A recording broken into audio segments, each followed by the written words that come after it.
This podcast is sponsored by nobody. Hey dudes, welcome to Splat from the Past, the only 80s themed horror and sci-fi show where things can get totally radical.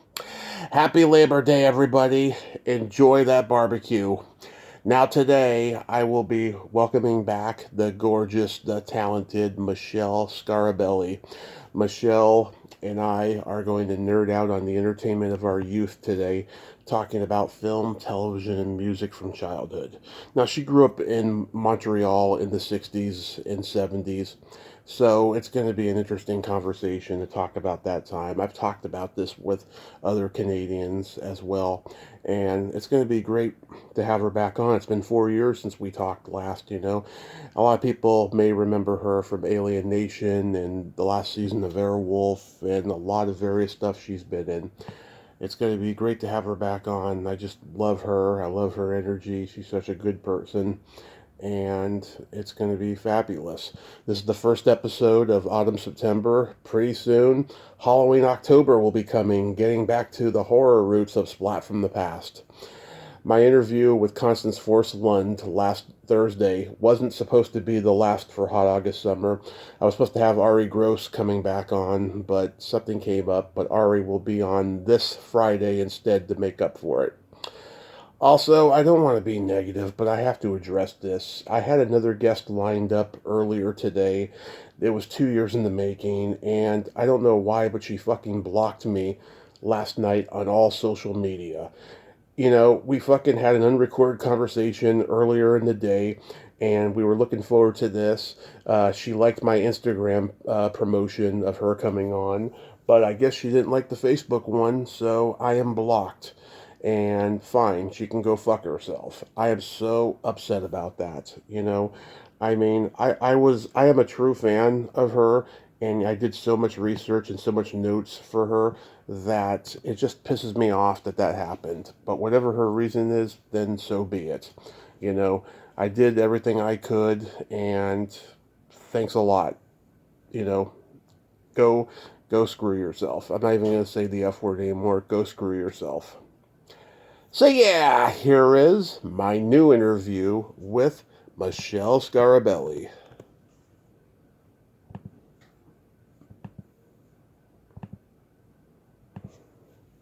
So, going back in time, do you remember the first movie that impacted you as a child?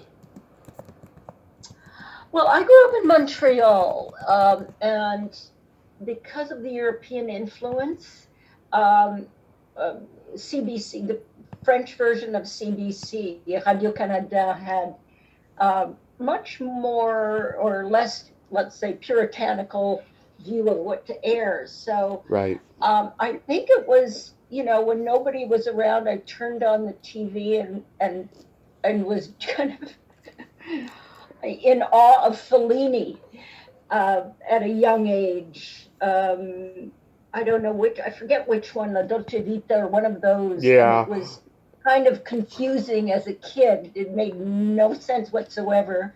Um, it was just like the images and the whole feeling about it was really impressive. Yeah. I know the first movie that impacted me as a kid was Back to the Future, because Uh-huh. I always had that fantasy of going back in time and seeing my parents in high school and, Mhm. you know, finding out what makes them tick pretty much. Yeah. Well, I'm a little older than you, and I don't think the thing in Quebec at the time, there had been a fire years earlier Hmm. that had in a movie theater, and they made it illegal or something. There was a ban against kids going to movies Huh. alone, or Oh, yeah. something. So it was weird. I don't remember going to a theater until I was in my early teens. Right. But obviously we had television, so there was you know Oh, yeah. a lot of films there. Oh, yeah. We'll talk about And at television school, later. actually, now that I remember it, I went to a French school, so French, not French Canadian Yeah. school, and they showed a lot of European films. Weird. well, not weird to me, Mm-hmm. but that I mentioned to Americans, they kind of go, "What are you talking about?" There was one called the Battle of the Buttons, which was a Hmm. bunch of little kids Yeah. uh, that had created games depending on if they had buttoned up flies on their pants or zippers. I think it's a Interesting. vague memory, but possibly not not right, but yeah. Anyway, Interesting. Yeah. yes. What movie genre did you gravitate toward the most? Um, as a kid, or As a kid, yeah. as a kid, well, it's not like I had a choice, so I was just kind of enthralled by good story. Mm-hmm. Yeah, I wasn't. I don't remember a lot of animation. Mm-hmm. Um, and back when I was growing up in the early '60s, now, Yeah. well, back then, um, yeah, there wasn't a lot of kid-oriented films, Yeah. such as we have now. Mhm. Did you see a movie when you were little called The Railrodder? No, it doesn't ring a bell. That was Buster Keaton's last star vehicle movie. He had been blacklisted by Hollywood for his drinking, and he couldn't get like a silent movie made anymore in Hollywood because of the changing times and all that. So he went to Canada and he made this movie. And Gerald Potterton directed. You know, he was a Canadian animator, and I got to interview him before he died, and he told me great anecdotes about making that movie with Buster Keaton. Wow, wow. Yeah, Keaton was a legend, an amazing, amazing character. yeah. Yeah. Yep. Yeah, did you watch like, classic comedy movies from the 30s and 40s? Well, my father loved the Marx Brothers, of course, Oh, and so we grew up with a lot of those wonderful films. And my brother was into the Three Stooges. I don't remember the Three Stooges had films or they were just shorts, um, or the TV series. But I thought they were silly. mm-hmm.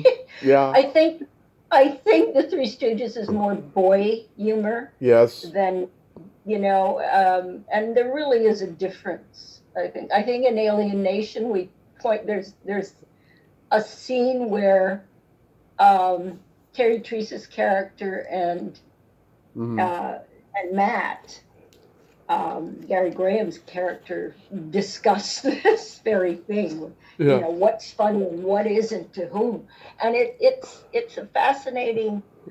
I don't know if anybody's studied that, the psychology of what is funny and what isn't to different people, and different cultures. Yeah. Yeah, Yeah, and it's fascinating.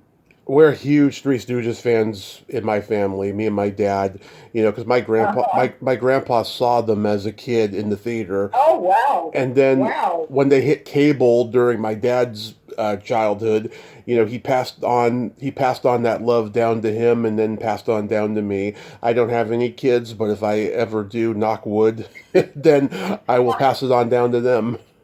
What did your mother think? Did you have any sisters? I had no sisters. I have a brother. He's not really into it. My mom, she's like, okay, it's a boy thing. They can go watch The their Three boy thing. Stooges. Yeah, pretty Yeah, much. the like pratfalls and all of that very visual Yeah. humor. Um, I think also as an offshoot of, or descendant, if you will, of Buster Keaton and Charlie Chaplin, all of those wonderful, you know, slapstick comedians. Yeah. Hmm. I'm also a Marx Brothers fan too. In fact, I watched Horse Feathers last week. It'd been a Oh while. yeah, Oh my God, that is such a brilliant movie for 1932. It's brilliant. yeah, yeah. No, he was able. Groucho was able to combine absurdist with slapstick. Yeah. Take it to another level. Absurdist and pretty intelligent. tongue-in-cheek commentaries also. Yeah, just he got away with stuff. I can't believe he got away with. I mean, he was just so sharp and so Yeah, hilarious, and it still holds yeah. up the things he says. Hmm. Yeah, very much. I remember he hosted that game show, You Bet Your Life, and Yes. he had a contestant that had like 17 children, like literally 17 children, and Oh God. he said to her, "Why do you have 17 children?" And she said, "Because I love children." And he said, "Well, I love my cigar, but every once in a while I gotta take it out of my mouth."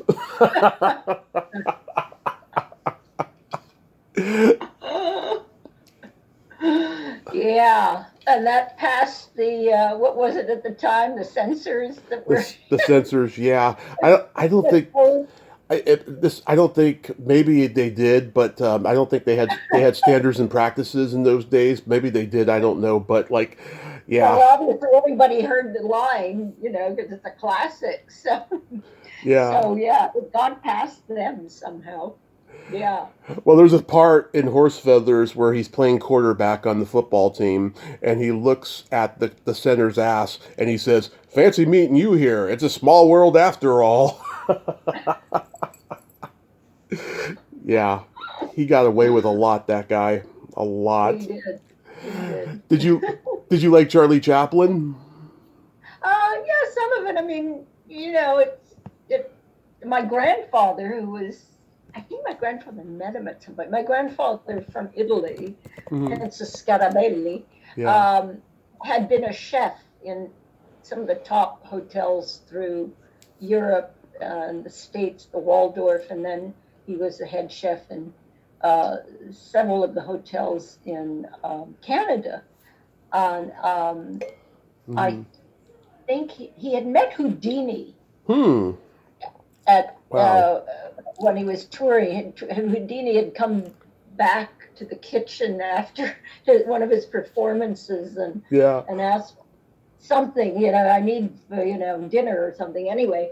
But Charlie Chaplin, I remember my grandfather loved him. Both my grandfathers, actually. My other grandfather, my mother's side, had a big kind of farm. He was a dairy farmer Hmm. in Ontario. And he'd go to the movies whenever he could. He'd go into town and, Hmm. do whatever farmers do in town, and then he'd go to the movies. Yeah.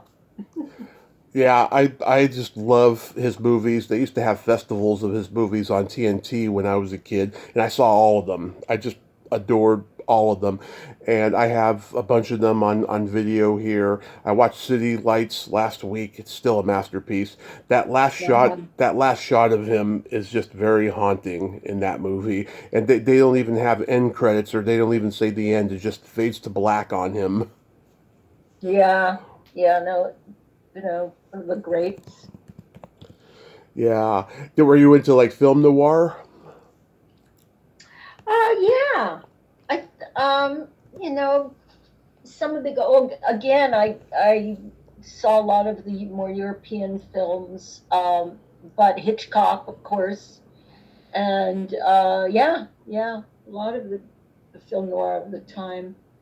Um, and it's interesting to see some of it, uh, that aesthetic Hmm. in various shows that are streaming now. Oh Was yeah. it who was that? Black and white? Was it Ripley? No. What was the series? A short series that was on a couple of years ago that was very film noir, very dark, um, Could be anything. in black and white. What the heck? Incredible. It was based on the novel, The Incredible Mr. I want to say Ripley, but that doesn't sound right. Hold on. I have no idea. It was amazing. If you haven't seen this, it is Hmm. amazing. Yeah, hold on just a second. Yes, Ripley, and Okay. it stars Andrew Scott, who's in a lot of wonderful stuff. But yeah, well worth watching. Nice. Yeah, yeah. Yeah, I Um, love Bogart and Bacall, and like Double Indemnity and stuff like that. Mm-hmm. That's all great stuff.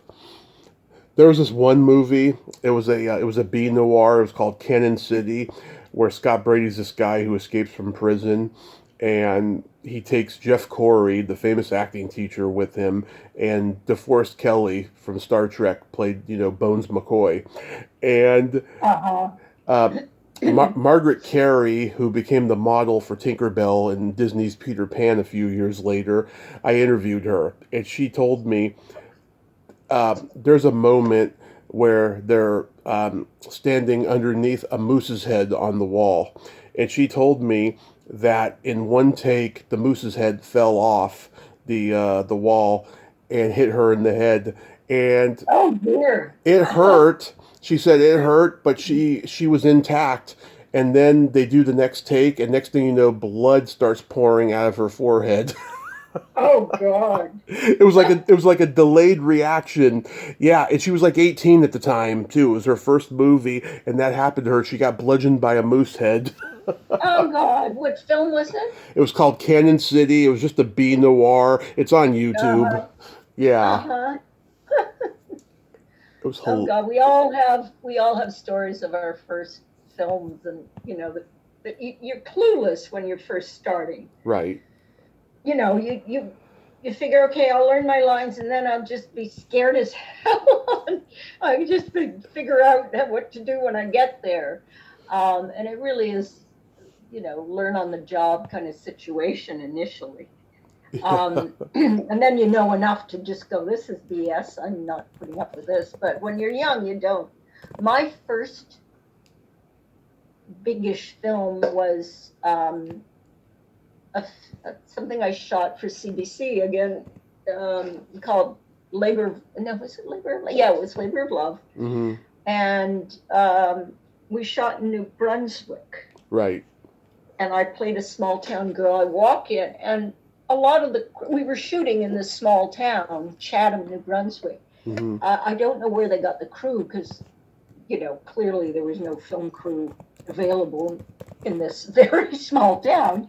Hmm. But they were, relative locals.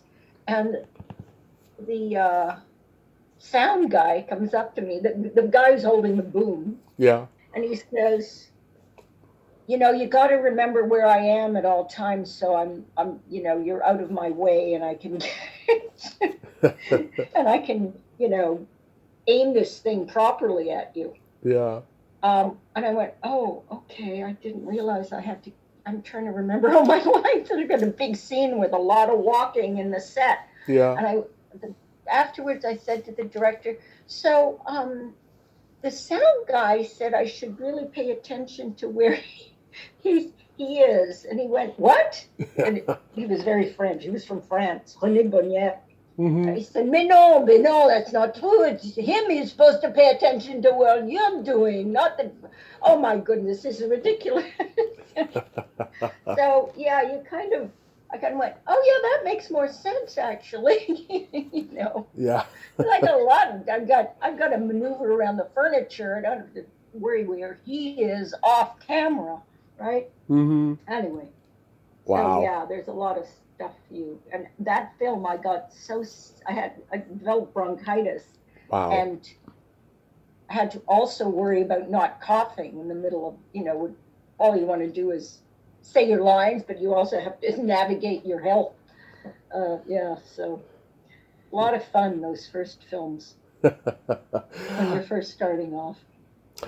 Yeah. Did you have any movie crushes growing up? Movie crushes. I had a thing for Robert Vaughn from The Man from Uncle. From Uncle. Remember The Man from Uncle? Yeah.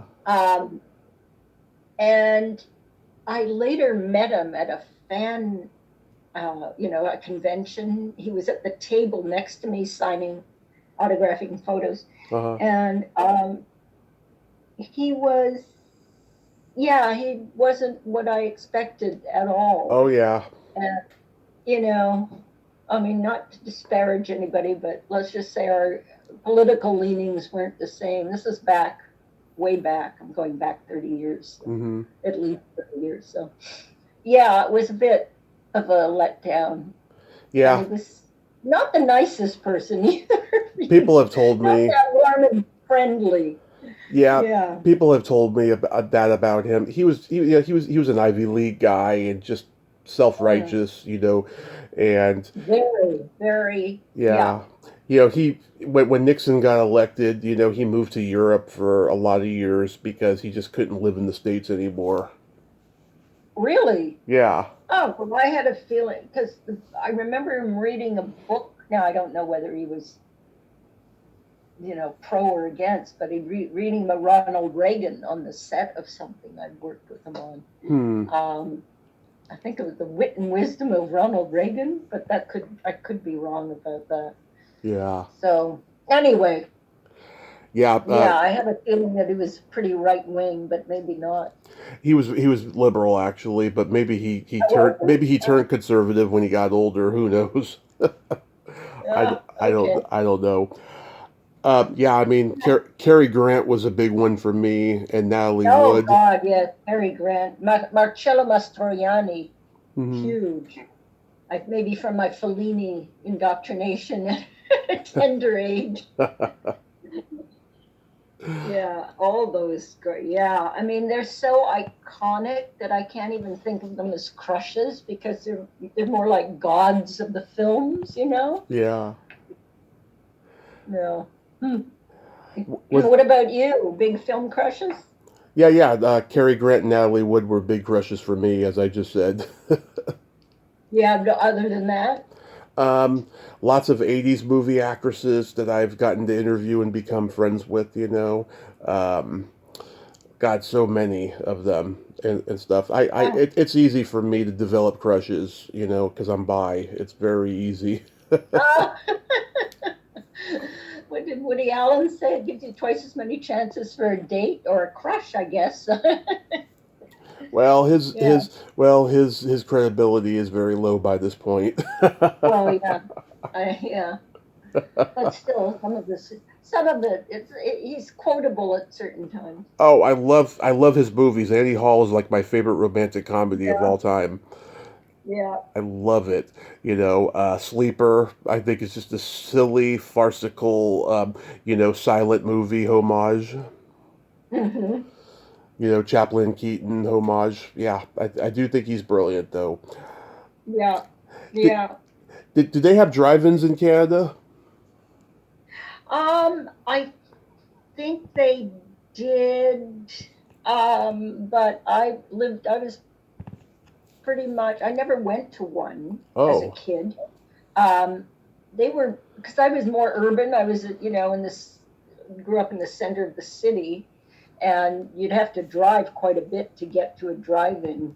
hmm, Um, if there were any in the outskirts of Montreal, but yeah, don't remember that. yeah. My parents started taking me when I was 2, and it's funny. I believe that you always remember your destiny, and you don't know it's your destiny until many years down the line. Uh huh. I think I was meant to go to the drive-in that early because of what I'm doing now and stuff. Yeah. Or it set the tone for your aspirations later. Exactly, exactly. Yeah, that's what I mean by destiny. That whole Yeah. thing, you know. Yeah. Yeah. Well, I don't really believe in free will. I know it's kind of a very anti North American idea, but I Hmm. think that there's so many elements that we are barely conscious of and completely unconscious of, right down on a cellular DNA level, Hmm. that direct our tastes, our will, our choices, all of that. And we think we're making those decisions without any other input. Right, Especially in North America, there's that attitude of independent free will. right. And I think partly it's because we haven't examined all the influences that have been foisted on us as before we were even verbal, as infants, as children. Right. So getting into Yeah, television, yeah. was there any American sitcoms on television in Canada when Oh you were God, growing up? yeah. Oh, of course. I loved Barney Miller. Uh, And well, Lucy, of course, but it was a bit. I thought it was a bit goofy. I just interviewed She, Lucy's daughter. huh? You just interviewed Lucy's daughter. Yeah, Wonderful. yeah. So Barney Miller, I loved. I Mhm. thought the writing was phenomenal. Yeah, it was great. Um, yeah, I mean, I'd grown up, of course, by the time MASH was on, but I love MASH. that was still, an epic show, incredibly well done, crafted, Hmm. acted, written, all of it. And all of the um, All in the Family, Yep. all of that. Yeah. Yeah. I mean, I watched all my parents' sitcoms like The Munsters, The Addams Family, Get Smart, F Yeah. Troop, Green Uh-huh. Acres. I Yeah. I Dream of Yeah. Jeannie. Of course. Jim and Jimmy. I used to come home and watch that on TV. When did that start airing? Do you remember? 65 to like 70, 71, something like that. Okay. So I was about 10 when it started. So yeah, that was one of them that we watch. Yeah, all of those were wonderful. They had to reshoot the pilot for I Dream of Jeannie because her belly button was showing, and that was controversial in Oh, that was a 1965. good. Oh, dear God, dear. Yeah. You'd think they would have realized prior to shooting it Well, what it's the rules were. well, it's 67. Star Trek broke that rule with Barbara Luna and Nichelle Nichols doing an episode where both of their belly buttons were showing. And I met Barbara at the Hollywood show back in Hmm. June. And Hmm. when we took our picture, I got to touch it. It was so wonderful. That woman's in She her let like, you touch. yeah, I How touched old it. is Barbara now? She's like 86, and Oh my I God. think she I worked. haven't seen her in a while. I haven't done any of the shows, but I Yeah, spent time, obviously hung out. Yeah. I think she works out. Wow. I think she works out because she's got abs, I'll tell you. Yeah. Yeah. Good for her. No, she's a character. She's amazing. Oh, she's a force of nature. I love her. I've had her Yeah. on the show too, and she tells great stories. Yeah, I bet. But she's got a lot to tell. Oh yeah. And secrets she isn't revealing, I'm sure, too. Oh yeah, and she's worked with everybody since she was a kid. I mean, she did The King and I on Broadway when she was 9. Yeah, well, was Yul Brynner in the show Oh at that yeah, time? yeah. He Yeah, originated it. Yeah. right. Yeah, yep. Now, whenever I bring this show up to Canadians, they don't know it, and I find it so interesting.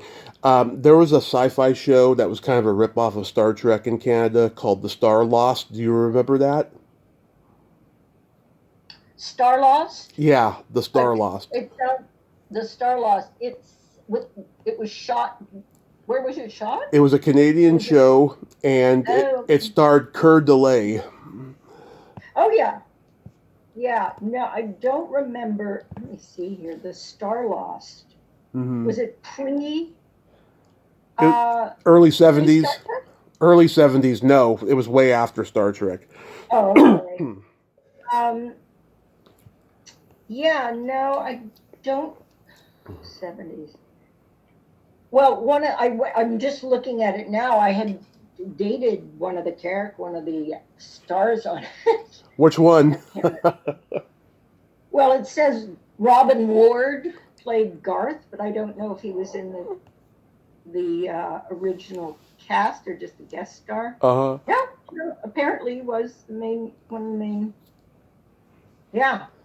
Well, that's interesting. No, I was not familiar with that. Yeah, Early. It's interesting. Have So many people I bring it up to don't remember it, and I discovered it just a couple years ago on YouTube. Like I saw all the episodes on YouTube, and I was like, "This is a pretty good show." I don't know why it didn't last. ah, oh yeah, I'm looking at the original poster, the Hmm. Starlost Adventure from Runaway. Oh, from the Runaway hit televisions. What? Oh, this must be the book. No, I don't. And three young people. So Robin played one of the leads. Hmm. Um, huh, interesting. Yeah. Do you remember this raunchy sketch comedy show in Canada called Bizarre? Of course. Well, Yes. we grew up. There was a show called Johnny Jellybean that was out of Montreal that starred Ted Ziegler was Hmm. his name. Does that ring a bell? Ted Ziegler does sound familiar. So Ted, he did this show. It was my father would come. I mean, we were, you know, six, 5, 6, 7 years old. My father would come by and watch this, and he was just in stitches. This kind of stuff that we didn't get, right? It Yeah. went right over our head.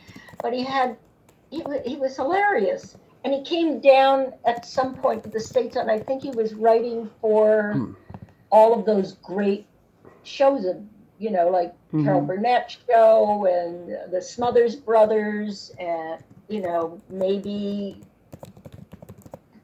Sonny and Cher. Yeah. Um, yeah, and I remember I bumped into him. I saw him from afar at Trader Joe's years, or the grocery store, I forget what.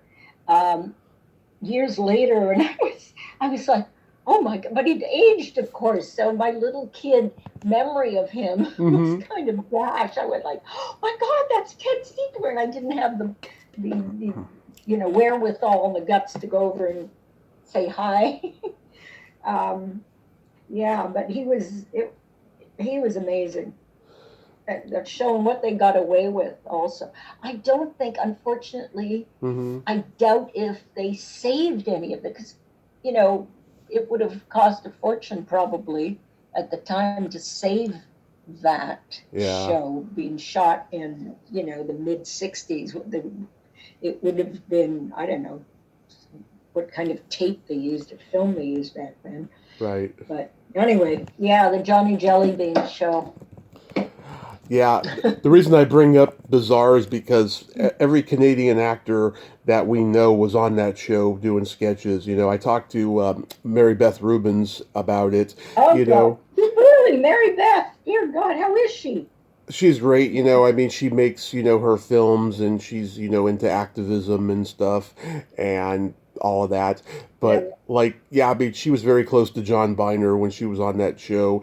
And, they did this great sketch where they're just taking off layers and layers of t-shirts. And then finally, you get to her breasts, you know? Yeah.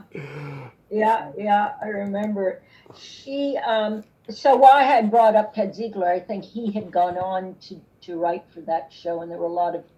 But Bizarre was shot in Toronto, I think, in the early '80s, and I Right. hadn't landed there yet. Yeah. Um, yeah, I moved there a couple of years later, and then I went off to Vancouver to shoot Airwolf. But yeah, I only spent a couple of years. I did a lot of episodic. I Yeah. had done, speaking of comedy, I had done a show that was written and starred Dave Thomas. Oh, yes. Yes, of the famous. I love Dave Thomas. So it was the incredible time travel adventures of Oh, uh, yeah, I know which. Henry Henry something or other. Yeah, I remember that. Yeah. Did you see it? I may have, because I saw one where he's like a spaceman. No, well, this was he time travels in back. Hmm. Oh, and Merlin the magician is involved somehow, and Merlin transforms into me in a very revealing kind of. And we're back at this, like, I don't know, Marie Antoinette period, Hmm. um, and we hear, so he transforms into me. We hear this, yelling off camera, and I go, "Oh, quick, into bed!" And we jump into bed, and who shows up but the apparent Marquis de Sade, played by Marty Hmm. Short, Yeah. who who's like, "Oh, what do we have here?" Yeah. Dave and I in the sack, not doing anything, but we're just like hiding out. Yeah. Um, anyway, it was hilarious. I've got a Polaroid of myself with the two of them. And I was so shy with these comedy legends that I was working with. I had brought a big book to set. I just sat there with my nose in the book. Yeah. Years later, Dave said to me, and I bumped into at a party, said, Marty and I were so taken with you. And then, you know, Oh. especially the outfit I was wearing, was quite revealing. He Hmm. says, the two of us were doing shtick comedy, trying to get a laugh out of you, and all you did was you looked so serious with your nose in that book.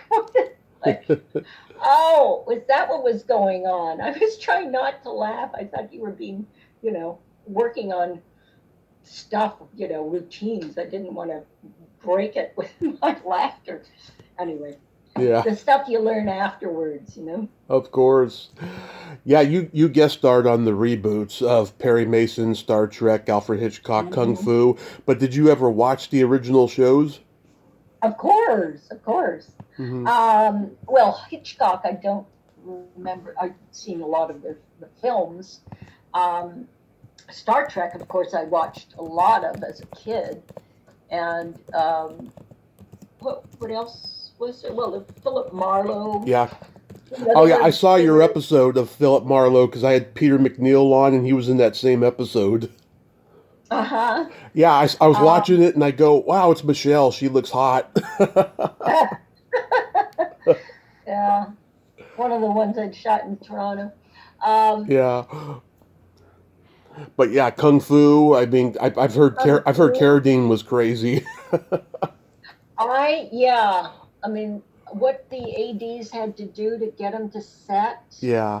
was unbelievable. They plan, okay, we need him on set forget early morning, but if we tell him it's 10 a.m., we might get him in front of the cameras by late afternoon, that kind of thing. But I flew up to shoot that from LA. I had already moved to LA, and Hmm. they flew me up to shoot in Toronto, and they picked me up at the hotel, and the radio was on. I don't know if we had cell phones back then, but I remember the guy driving me to set had turned on the radio, and they were talking about the big earthquake that had just happened. Oh yeah. And he opened with, we're here in the North Hollywood Park with all the residents who have been able to evacuate from their homes. I'm going, what? That's like 5 minutes from my house, the big park in North Hollywood. Yeah. I was like, what the heck? Thank goodness my brother was staying at the house. Or no, he'd just left. But I had neighbors who came by, and nothing had happened. I have an old Spanish built in 1930, Hmm. and it was perfectly fine. Whereas some people's homes, further from the earthquake, had been completely demolished. So Uh, it was interesting, and not knowing, being on the set of Kung Fu and trying to get news. Um, I was able to call my neighbors and go, no, everything's fine, but still, it was crazy. yeah. Did you watch Batman or the Monkees? Oh, the Monkees! I love the Monkees. Thank Me, you for reminding me me. too. One of my first, Huh? me too. One of my first concerts. I saw them when I was 14. This was Oh, 1997. uh huh. Th- Yeah. Yeah, Well, they were. God, when were the Monkees? That 60, must have been the late '60s. 60, Yeah. 66 to 68. Yeah, Yeah. Perfect timing for preteens. My preteen era. You know, everybody has a preteen, but that was my era of preteendom. Yeah, no, I love. They were nuts, and you know, much in the flavor of the Beatles doing their crazy stuff at the time. You know, Well, which kind of baffled you, kind of going, "Where's this? I don't get the story. Where's the storyline here?" Even and then, I was going, "I'm not following the plot, right? Trying to figure out who did what. What? It's just craziness." well, Yeah. they always said that people lumped them in the category of ripping off the Beatles, but they were trying to be the Marx Brothers. Oh, yeah, yeah, yeah. Yeah, Well, I think honestly, the Beatles had given them a bit of a inspiration. of course. Yeah, Of course. Well, the guys yeah, who created that show, of course, was inspired by Beatlemania, but like yeah, they were trying to be wacky like the Marx Brothers. They were just, yeah, doing the yeah, campy, the one-liners, the characters on the show, the disguises, just like they would do, you yeah. know. Which monkey did you have a Yeah, crush on? of course, Davy. Mine Who too. else? Me too. Yeah. Yeah. Yeah. Yeah, he was a naughty boy, I'll tell you. My mom, she was a tech supervisor for the cable company, and she had a guy go to Davy Jones's house in San Francisco where we lived to fix something, and he answered the door. And he was wearing a swimsuit, and he had like four girls there. They were having an orgy. Well, Yeah, ah, true good story. for him. Yeah, the little guy. Yeah, yeah, the little guy. Sure, why not? Well, he was the cute one. He's he sure was. Someone told me recently that she didn't think he was cute. I was like, "Are you kidding me?" Yeah, no, back in the day, he was. It was also his accent. You know, everything about Mhm. him was adorable. It was, yeah. He was adorable, and he was on the Ed Sullivan show when the Beatles were on. He was like one of the other acts. Oh, really? Yeah, Alone or with the whole gang? it was like a circus kind of an act. It was like him and a few Ah, people, you know. And Mickey Dolenz has said when he saw the Beatles on Ed Sullivan, right? He says, they watched Charlie Brill and Mitzi McCall completely bomb yeah, afterwards. I've had them on the show, and then yeah. he said that when Davy's circus act or whatever came on, he turned it off. He had no idea he was going to be working with him 2 years later. Ah, that's hilarious. Ah, Yeah. So get that. So going into music, like, do you remember the first album you were given or you bought with your own money? I do. It was the White Album. Oh, I Well, love it. I had some other, I was, you know, one of those, which I probably call an emo, but I was like into Donovan, Yep. you know, but the Beatles definitely, I saved up my money and bought the White Album. Um, yeah, it Yeah. was amazing. I had my a friend who lived next door who was supposed to go in Havers with me, but she wound up having no money, so it, you know, was Yeah. completely my own. People And give people give the White Album a bad rap. It's a great album. I mean, yeah, they recorded a lot of songs, separately and stuff, but still, it's a great album. yeah, well, you know, when you're 10 years old and that's the next Beatle album you've saved up for, you're not going to quibble going, oh no, I'm going to wait for the next one. You Yeah. have no clue. You know, it's just the Beatles, man. Of course I'm going to own it. You Yeah. know, Do you have like a top three list of favorite songs on that album? Because I do. no, I can't, I have no, I have terrible memory, but yeah, go ahead. What are yours? Cry Baby Cry, um, Happiness is a Warm Gun, and Rocky Oh God, Raccoon. yeah. Rocky Raccoon, love that. Yeah. Yeah. I mean, there's songs on there. I think the second side is a little bit weaker than the first. There's a lot of songs on there that I don't like, but there's a lot that I do like on there. Like, I like Birthday, even Helter Skelter, even though it's cursed. God, what else Well, is back on? in the USSR was pretty good. That's the opening song on side one. Yeah. Yeah, yeah. Yeah. I mean, oh, blah, da, and there was, what, Yep. Obla God, di I'm obla thinking, da. Dear Prudence was Wh- pretty good. While my guitar gently weeps with Eric Clapton. Yeah, hell, Yeah. Blackbird? I'm Blackbird. thinking, Oh, love that song. It's so velvet.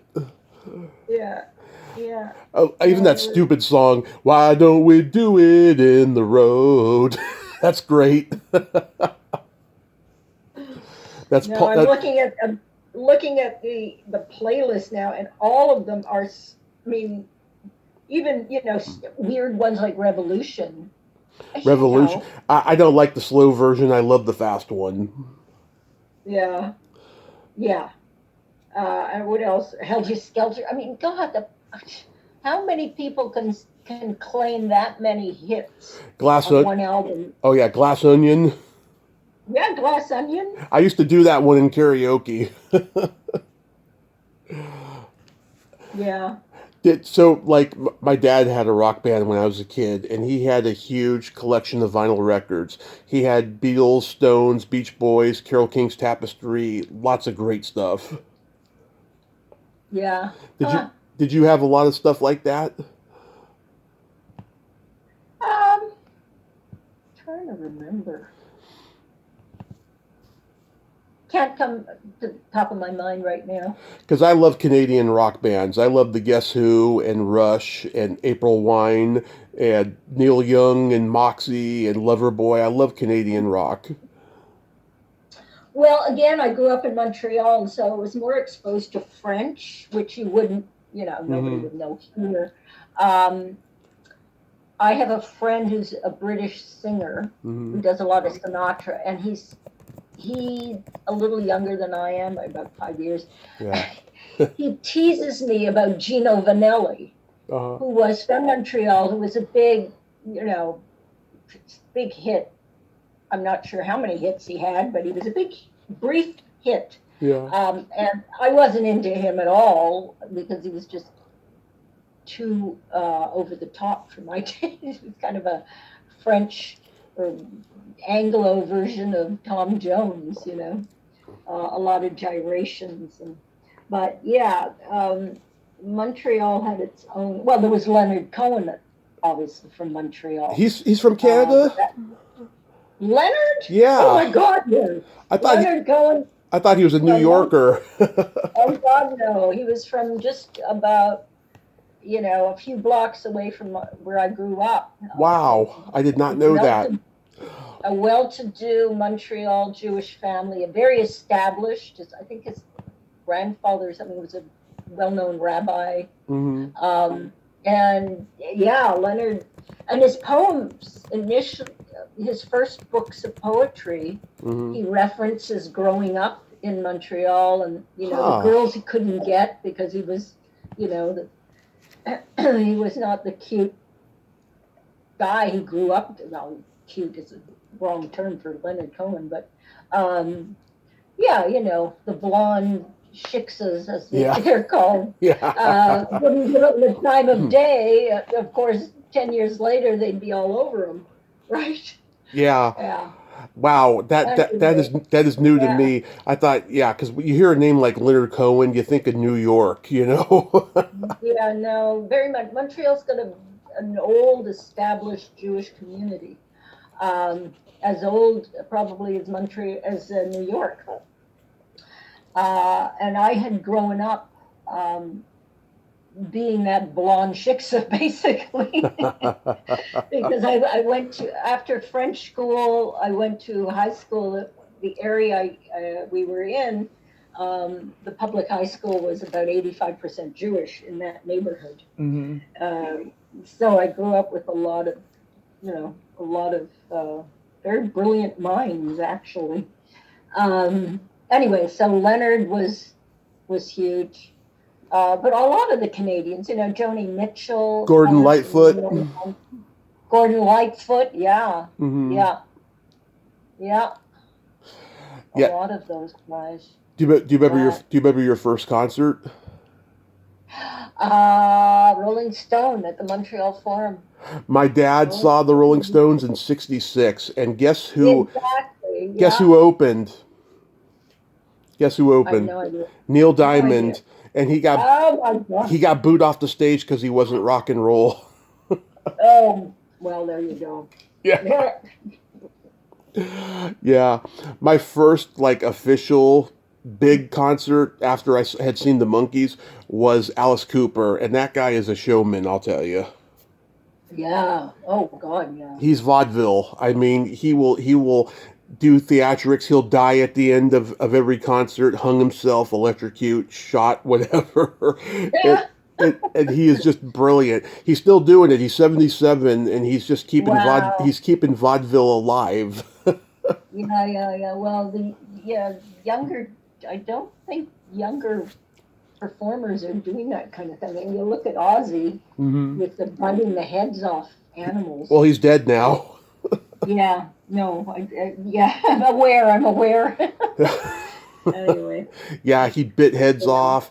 You know, Alice Cooper threw a chicken into the crowd, and the chicken died. And then, like, everyone's picking up like wings and bones and everything. He didn't know that a chicken didn't fly because he figured it was a bird. You know, and next thing you know, they're all saying in the newspapers that he bit the chicken's head off and drank its blood, which wasn't true, of course. And then Yeah. When Ozzy, you know, bit the head off of the dove or whatever and stuff, that was real. Like, you can't fake it when it comes to Ozzy. Yeah. Yeah. Do you, uh, do you remember your first makeout song? ah. Probably Barry White. I don't. I'm trying to Barry go White. back. That's a long way back, you know. Yeah. um, yeah, I think. Oh God, I'm trying to remember something by Barry White. I can't get enough of Yeah. your love. That one. Can't get enough of No, your love, baby. no, something a lot slower, and a lot slower than that. Yeah, I just celebrated the 30th anniversary of mine. It was Janet Jackson's Love Will Never Do Without You. And that led to my first heavy petting experience, which was fantastic, Michelle. I don't need details. Thank you very much. It's okay. I just give you a taste, just a taste. Here's a fun question. Do you remember the first time you discovered your belly button? What do you mean discovered? How can you not know it's there? Well, no, like the first time you saw it and you thought to yourself, you know, what's that? You know? No, I have no recollection of that. Maybe I should take another look at the thing. Yeah, why not? Are belly buttons a big deal for you? Tell me, let's do a little. But my Yeah. background is psychology. I could sit here and Oh, yeah. ask you the questions. Yeah, that was my background in at McGill in Montreal in psycholinguistics. But I studied a lot of other psychology. Yeah, it's a huge one for me. You know, I remember I told you last time about the girl that got away that began my love for belly buttons when I was a kid and stuff. And yeah, I just love them. You know, I mean, that's where we begin.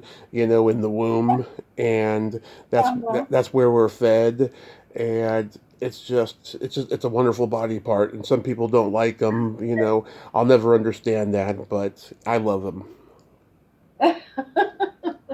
Well, that's an interesting note to close this on. Have you ever dated a guy with an Audi? Not for long. Yeah, I went on a date with this girl in my 20s, and she said that if I had a doorknob Audi, it would be a deal breaker. And when I showed her that I had an innie, she got this sigh of relief. And then we never saw each other again after that. After that, she sent me an email saying that she didn't feel a spark between us and that she wanted to be just friends. And of course, when they say just friends, that means you're never going to see them again. So I never saw them again. Oh, well, it wasn't your belly button, thank God. Yeah. So recently, I talked to a brilliant man, you know, Charles Dennis, and Oh, Yes. I wanted to bring this up last time we talked, but I forgot. I love Reno in the Dock, and Oh, good. when I was 20, I rented it, and I've loved it ever since. It's just this quirky little slice of life, nutty Yeah. story about friendship and getting older. How was working on that show? Oh, well, it was so long ago. I'm working with Henry Raymer and Ken Welsh, Right? who American audiences wouldn't really know, but they were established, wonderful Canadian actors. Yes. Um, and it was one of my very, very first uh, things I ever worked on, Hmm. honestly. So I was more again like on the set with Dave Thomas and Marty Short at the beginning of my career. I was just kind of more in awe Hmm. of of working with these people than I was um, recollecting much else. And I just had a few lines. Right. So Yeah, you play Doc's bimbo mistress, and you say to him, "I just love your voice," and then you burp. and he says we'd be married in Japan or something like that. Right, right. And it's funny. I always thought your character should have went back home with them at the end because you disappear after after you guys get Doc out of the hospital. You're like gone after that. Yeah, I think I probably was working on something else and he couldn't get me back. Oh my God. Yeah, it needs to be remade or turned into a play or something. It's just a sweet little story. Um, Yeah. and Linda Griffiths too. You know, it's funny. Charles told me she was not very nice to people. Um, yeah, I didn't work with her, You so had, I can't, I think you had I like can't, I think you had a brief little scene there, but that was that. something very brief. Yeah, I don't remember much of it, but yeah. Unfortunately, all three of them have gone to the other side. They're no Yeah, longer with us. yeah. Yeah. I Ken, think you and Gene Mack are the only two people left over. yeah, yeah. Ken Welsh, I worked with again. I was an extra on a show, a series for CBC, and um, I was playing a stewardess who I didn't have any lines. I walked him to the plane. He was supposed to be a very wealthy financier or something like that, Yeah. and he does this whole flirtation Mm-hmm. bit with me, and I just went along with it, Yeah. and and afterwards he said, stick with this, kiddo. You're a natural. And Oh. to have somebody of that stature who, he was a star of Stratford, he was a huge, stage and film star, um, be that kind and generous Yeah. He was in uh, was really something. he was in Crocodile Dundee too. Uh-huh. He played a cop who's trying to help them, but Crocodile Dundee thinks he's trying to arrest him because he's still got that Australian uh, naivete. And after everything's been resolved and everything, right? He comes over for breakfast and he accidentally drops one of his sunny side up eggs on the floor. So Ken Welsh is eating it and he's like pulling some fur out of his mouth or something. And he says, "Hey, you got any ketchup?" I remember him especially from that movie, and when I saw Reno in the Dock for the first time, I was like, "Hey, it's that cop from Crocodile Dundee 2 who eats the egg that dropped on the floor." Kenny was a character. He really was a wonderful guy. Yeah, he was a great actor, and he's sadly missed. Yeah. So, do you have anything upcoming you got going on? Not in terms of anything film wise, but I'm about to take off to Europe. Um, Nice. Going to visit friends in England, and yeah, I decided I was, after all the hallmarks I've been, I've done, I decided I needed a break from all that, and Yeah, I'm going to England first and then spending several weeks in Italy. Um, Going to visit family there. My brother has a property near Genoa, up in the hills, Love it. um, northeast Mm-hmm. of Genoa, and so I'm going to meet him. And I'm staying in Umbria initially. Umbria, Palazzo in Umbria, which Yeah. should be nice. A little palace, Mm-hmm. nothing ostentatious, just a little palace in Umbria. So yeah, I'm in the throes of figuring out what to pack and luggage situation. So that's my big plan for the next couple of months. Oh, that is wonderful. I hope you have a blast when you go, and that's great that you're still close with your brother.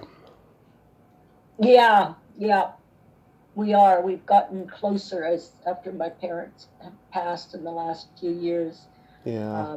So that's a gift. It really is. I feel bad for people who've had issues with their siblings and haven't been able to repair them. Mm-hmm. We certainly have had a rocky road, but somehow things have resolved Mm-hmm. in the last couple of years. So it's a gift. And you said Ken Johnson told you someone did 4K scans of Alien Nation episodes? Yes, I sent you that. Yes. Yeah. Yeah, so that's something people can tune in on YouTube if they're interested. Look for the latest version of the whole series, the pilot, all the way through to all the movies of the week. A Yes. labor of love, labor of fan love, which is wonderful. And Kenny has just come out with a book. Oh, okay. I gotta re-get in touch with him because I got in touch with him just as the pandemic was starting, and he said that he was possibly going to do a V reboot, and I haven't seen anything on it, and stuff. So I should get in touch with him to have him come on and talk about the book. Yeah, absolutely. In fact, I will forward you the link. Fabulous. I got a couple jokes for you. Okay. What kind of meat does a priest eat on Friday?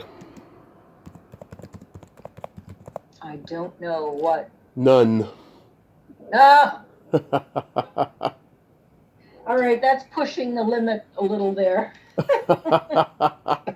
Oh, but you're very open-minded. You don't get offended Oh, I'm easily. open-minded, sure. I don't know if the nuns would be, though. Yeah, And I'm not Catholic, so. I am. Oh, okay, well, then you can get away with it. And you know the difference between tofu and a dildo? Oh, God. They are meat substitutes.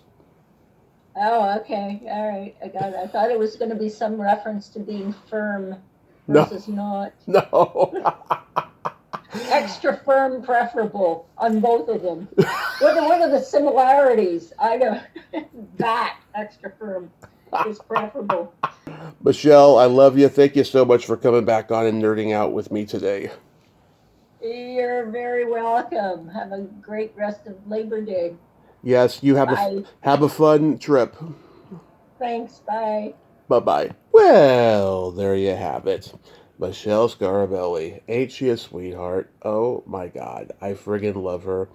And I enjoyed every moment of that conversation. I loved making her laugh. She's so funny. And she's awesome. Hope she has a great trip to Europe. Well, until next time, this is Tommy Throwback Kovac saying there's no shame in living in the past because the present sucks. Later, dudes.